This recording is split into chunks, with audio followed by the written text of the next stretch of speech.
To embarrass her daughter at school, this mother began bustling at 5 a.m. She stuffed pork with salted plum and dropped it sizzling into oil, twisted cheese into tiny chrysanthemums, halved sausages fresh from the pan, then stacked carrots, potatoes, and red shiso into bold side dishes. After an hour and a half of work, the mother's entire bento was ready. At noon, when her daughter opened the lunchbox with no suspicion, she was met with this scene.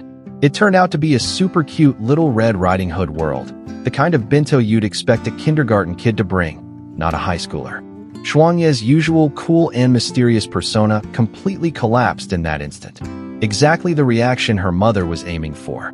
Shuangye had just started high school and was smack in the middle of a rebellious phase, a constant scowl at home, a strictly off-limits bedroom, and even messaging her mom on WeChat while under the same roof. Losing patience, the mother decided to fight back in the way she knew best. Sure enough, the Little Red Riding Hood bento on day one got the sulky daughter to speak, and when she opened the box, she ended up eating every last bite. The mother instantly felt she'd scored a small victory. A glance at a chicken man photo in the paper sparked another idea, and the next day Shuangye found a chicken uncle bento waiting for her. In the days that followed, the morning after a hangover, there was a fish and over rice bento. On days when she'd forgotten to water the plants, the mother made a playful watering bento, and on sleepless nights, she whipped up a hazelnut bento. Though they tasted fine, the startlingly lifelike hazelnut gave Shuangye a bit of a fright. Friends told her, "If it bothers you, don't eat it."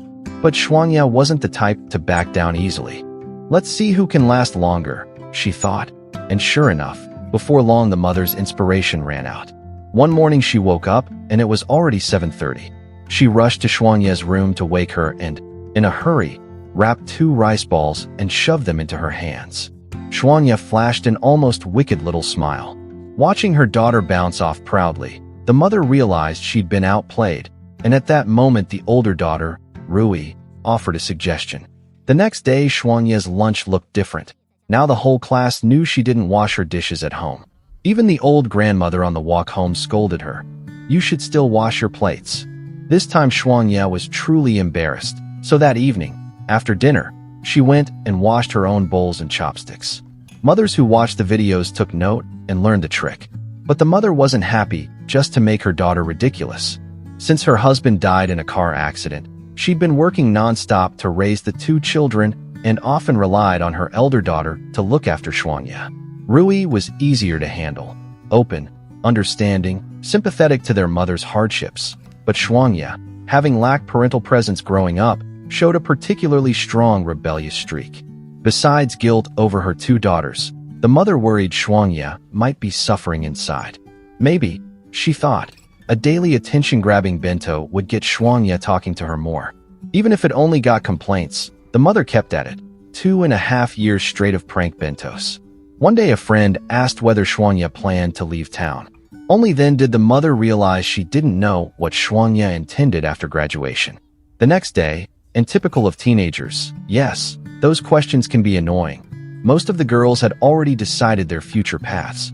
Only Shuangye remained uncertain, until the taiga boy she'd secretly liked started talking to her, and said he planned to go to Tokyo to pursue his future.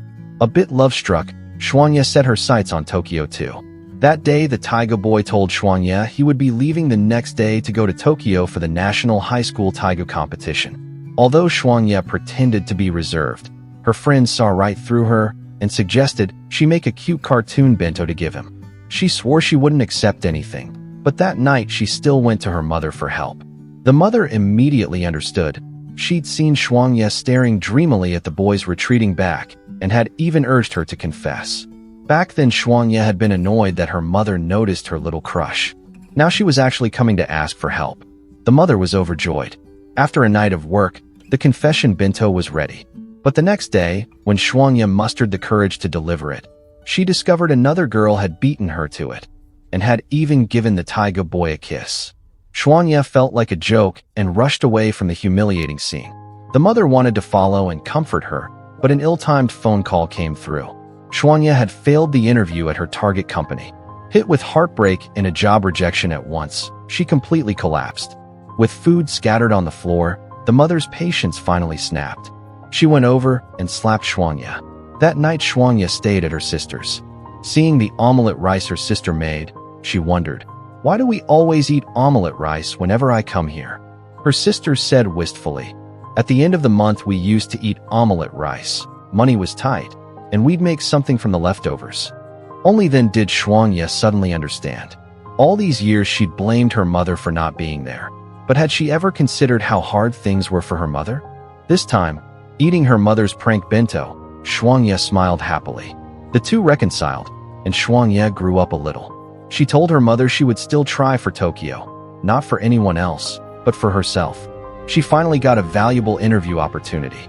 Before she left, her mother handed her an onion and said, "If you're nervous, put it on your belly button and twirl it." Shuangya teased about how silly it was, but right before the interview, she used her mother's trick. When it was her turn, she was nervous at first. Then, somehow, she thought of her mother.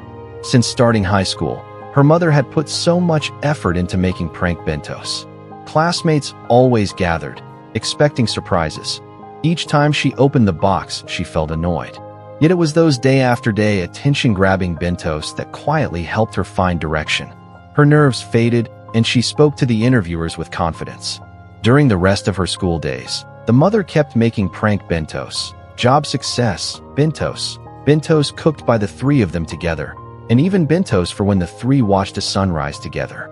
The mother even studied Chinese characters so Shuangya could guess the meaning of characters on the bento, 9-square puzzles, and other word games, so that every meal became a guessing game and classmates had to solve it before she could eat. They thought life would remain annoyingly happy, but then an accident happened. One day the mother fainted in the yard from long-term exhaustion. Only then did Shuangya realize how willful she'd been. Her mother's work was already exhausting. If not for her rebelliousness, her mother wouldn't have been getting up early every day to work so hard. Seeing her weakened mother in bed, Shuangya said she wanted to give up the Tokyo job to stay and care for her. But the mother refused to let her daughter give up such a promising future. They had a big fight and parted angrily, but a mother is a mother. She couldn't stay truly mad at her child. After much thought, the mother decided to give Shuangya a special graduation gift. On the night before graduation, she asked Rui to pretend to be her in bed while she went home and made the final bento for Shuangya. Because she hadn't fully recovered, her hands grew weak. She used both hands together and even switched hands back and forth to finish it. She stayed up all night until dawn. When Shuangya left for school, Rui gave her the special graduation present. Shuangya walked onto campus under everyone's watchful eyes. After the ceremony, the whole school flocked to her classroom. Everyone knew this was her mother's masterpiece and eagerly wanted to see the surprise inside the oversized bento. In front of her excited classmates, Shuangya happily opened the bento. The first layer was full of colorful side dishes, and everyone screamed with delight. But when she opened the second layer, the classroom fell silent. There lay a certificate, painstakingly written by her mother. It read, "To my dear daughter, these past 3 years your mother has made attention-grabbing bentos for you every day, and you have endured eating them for 3 straight years. Your patience is commendable. Well done." Shuangya knew how remarkable her mother was. Out of her own small resentments, she had hurt her mother again and again, but the mother always forgave her. With persistence and love, the mother healed even the most rebellious part of her daughter's youth. After graduation, Shuangya headed to work in Tokyo. On the day she left, Rui brought their mother a bento made by Shuangya and a letter. In the letter, Shuangya finally expressed the love she had been too shy to show for years and affirmed that her mother's belief that hard work wouldn't be wasted was true. She thanked her mother for 3 uninterrupted years of attention-grabbing bentos. Adolescent rebellion is something every child goes through, and only love is the best cure for it.